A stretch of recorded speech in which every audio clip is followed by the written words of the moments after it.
Diqqat, homilador ayollar uchun kundalik ovqatlar ichida yashirin xavf. Ko'pchilik oddiy deb o'ylaydigan ba'zi mahsulotlar aslida homila uchun jiddiy xavf tug'dirishi mumkin. Mutaxassislar aynan quyidagi ovqatlar va ichimliklarga alohida ehtiyot bo'lishni tavsiya qilmoqda. Sushi agar noto'g'ri yoki gigiyenaga rioya qilinmasdan tayyorlansa, uning tarkibidagi bakteriya va parazitlar ona organizmi orqali yo'ldoshga o'tib, bevosita bolaga zarar yetkazishi mumkin. Bu esa homila rivojlanishida jiddiy muammolar keltirib chiqaradi. Kolbasa va hot-doglar, ayniqsa sovuq holda yoki to'liq pishirilmasdan iste'mol qilinganda xavfli infeksiyalarni olib kirishi mumkin. Ba'zi bakteriyalar homilador ayollar uchun juda xavfli bo'lib, og'ir asoratlarga sabab bo'ladi.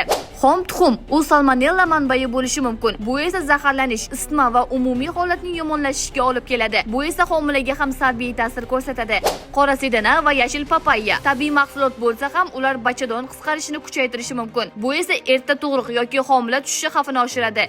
Energetik ichimliklar va kofein haddan tashqari iste'mol qilinsa, homila tushish xavfi ortadi. Shuningdek, bola past vazn bilan tug'ilish ehtimoli ham oshadi. Shifokorlar sog'lom va to'liq rivojlangan bola uchun profilaktika sifatida D3 vitamini va omega 3 qabul qilishni tavsiya etadi. Albatta, mutaxassis nazorati ostida. Eslab qoling, homiladorlik davrida har bir iste'mol qilinayotgan mahsulot muhim ahamiyatga ega. To'g'ri ovqatlanish nafaqat ona salomatligi, balki kelajakdagi farzand hayoti uchun ham hal qiluvchi omil hisoblanadi. Bu ma'lumotni yaqinlaringizga ulashing. Balki aynan shu xabar kimningdir hayoti uchun muhim bo'lishi mumkin. Shu kabi ma'lumotlardan xabardor bo'lish uchun Toshkentliklar 24 kanaliga obuna bo'ling.